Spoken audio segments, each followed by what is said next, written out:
We've all had those moments where you feel like you just don't fit in, or you aren't a part of the cool kids club, making you feel like you're back in high school, hoping you have a seat saved at the lunch table. In this episode of RDH Coast to Coast, Tina and Kim talk about the cliques that can happen at the workplace or even at professional conferences. So it's time to take a deep breath, put your earbuds in, and know that you're not alone. Hey, Kim, happy to see you again. And, I have to say, hold on a second. For those of you that are watching, you can see, we're still seeing each other because we have the exact same hair and the exact same clothes on. I just got to point that out. I'm like, hey, Kim, happy to see you again. And if I know we have a pretty smart audience. They're going to be like, did you guys just see each other? Because you were just wearing the exact same outfit. It is, but it's always good to see you again. And I wanted to quickly circle back because in our last episode, we talked about, your team and your teammates and building that relationship with your team. And it kind of popped into my mind. And I was wondering if you have ever experienced, the dental cliques in your office, or have you ever had the experience of anything, good or bad, positive or negative, that could come out of those types of situations that you've seen firsthand? Yeah. Let's load the gun and fire the bullet, Kim. Right? Here we go. Here we Because go. it's hard. I know for myself, I have been on both sides. I've worked in an office that has been a well-oiled machine. We worked perfectly together. And then I've worked in the office where it is very, click here, click there, and they just kind of complain about each other. Yeah. No one's doing it. I have definitely, for sure, I've seen that in all the different hats of dental hygiene that I wear, whether it's chair side with a clinical, whether I'm in education, if I am at a conference, like all the different things I have definitely been experiencing. I've been I'm probably on both sides of the chair on regards to that, of whether or not feeling like I was being excluded, or probably even, I hate to say it, but I'm sure that I've been a part of the group, the clique, the people are like, oh, look at Tina's over there, she's too good for us, kind of a thing, which is never my intentions, right? But I know I've been on both sides of this situation. And speaking as someone who has been on the outside, it's hard. It's very, very painful. Or when you're hearing somebody badmouth another person and you're like, I don't know, how do I handle the situation? It's really challenging and I don't like it. I wish it could just stop. Can't we all just be friends and enjoy each other? Yes, absolutely. And I feel, and as you said too, like I've experienced all aspects of it, school, the world, working world, conferences. And it's sometimes you have to even step back and think, is this what's happening in front of me, or is it what I'm portraying in my brain to be happening, right? Oh yeah. Do I feel excluded because, so and so isn't approaching me? Or do I feel excluded because I'm not taking the initiative to approach somebody else? So it goes, it's almost like a mind game that you play with yourself. Oh, totally. Projections are real, right? Are you projecting your own insecurities on that person, saying it's their fault, they're not including you, when it's really you're excluding yourself? So, kind of have to flip that mirror around, right? And take a hard look at ourselves on that one. Yeah, because it's coming from someone who is more of the, introvert, or the feeling of I don't belong. I have to, give myself the advice that I give to somebody else. You belong just as much as anybody else does. And same within the dental office. If you're, experiencing those click situations and you're hearing your coworkers talk negatively about another coworker, it's, have you ever had, bring it up and say, have you ever had this conversation with that person? Or are they receptive to the feedback that you're trying to give?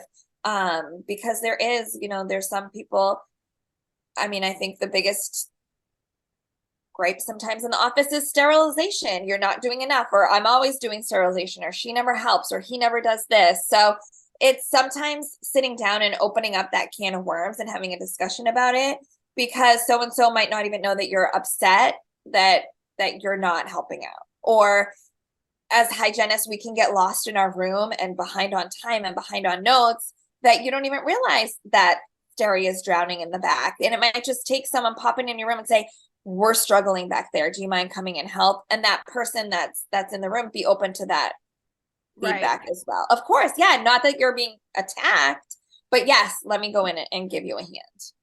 Yeah, and Kim, I think it's even beyond that when you're talking about, weekend gatherings, right? When you go, oh, so, you know, Tina and Sharon and Courtney all went out together and did this, but they didn't invite, Rochelle and Sarah and Kelly. Why not?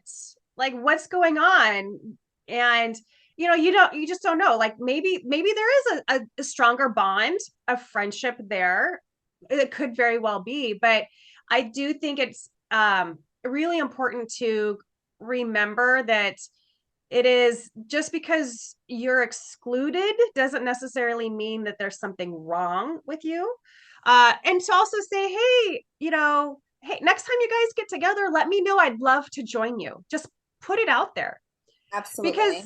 because I oftentimes think, and I will say that I know I have thought this where I've invited so and so number of people to my house to do something or out, and they're like, oh no, I can't. And you invite and they say no, and then so after a while you just stop inviting, right? You're like, well, they don't want to come, and so they never want to participate, and then all of a sudden now they're feeling excluded, and it's kind of hard, right, when you've put the invitation out and they don't want to join, and now you're like, well, if you want to join, just say, hey, I'm things in my life have settled down or have changed, I can join in again, and being brave enough to have that conversation, right? Absolutely. but Absolutely. Be brave. but it all is all those little things of like totally brings out that high schooler where you're like, you're walking around with your lunch tray, right? And you're like, whose Absolutely. table can am I invited to sit at any of these tables? Whose table can I sit in? And I think that never changes. That never changes at all. It Mm-hmm. doesn't. And it's I guess how you want to live life going forward. And do you want to put yourself out there, or do you want to feel victimized? Right. Yeah. And Kim, I have to say that I recently experienced this too when I was at a conference. I went there, up by myself, not with any dental hygiene buddies or anything like that. And I was like, oh, I didn't make arrangements ahead of time to sit at a table for this event or do this at this event with, and connect up with people ahead of time. And then that moment I found myself, I'm like, I don't have anybody to hang out with. Like everybody else is like their dance card is full because I wasn't proactive. And I was like, oh, and I have to say, I had a little pity party moment for myself where I'm like, nobody likes me. Nobody wants me. I think I'm going to go eat worms kind of a moment, right? And then I was like, I had to do like, okay, Tina, but did you put yourself out there and say, hey, let me know, or I'm organizing this table, let me know who wants to join in, or were you a part of it, or were you just standing on the wayside waiting for somebody to reach out to you? And I was like, that's what I did. I was standing on the wayside waiting for somebody to reach out to me. Right. So learning lesson for the future, or I just attended a conference too, and I think somebody had mentioned, make it a point to connect with two new people, right? So then meet new people, and then they might become your friends at the next conference too. Yeah, it's true.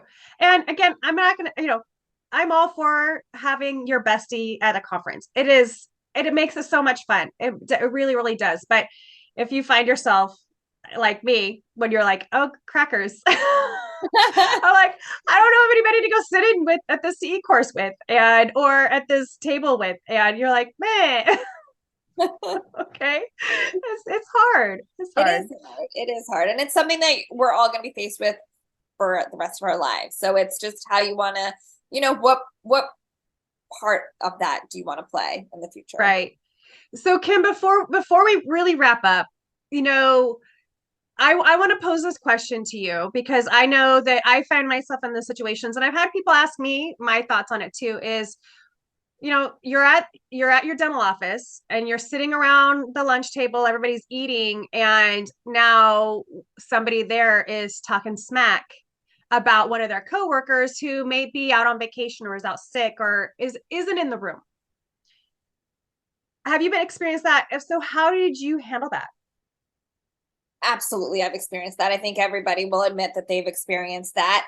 And it's sometimes I have to catch myself because, is it so and so that's called in sick for, every single week and they're leaving you high and dry and you're picking up all the slack because you get frustrated and you want to engage in that conversation.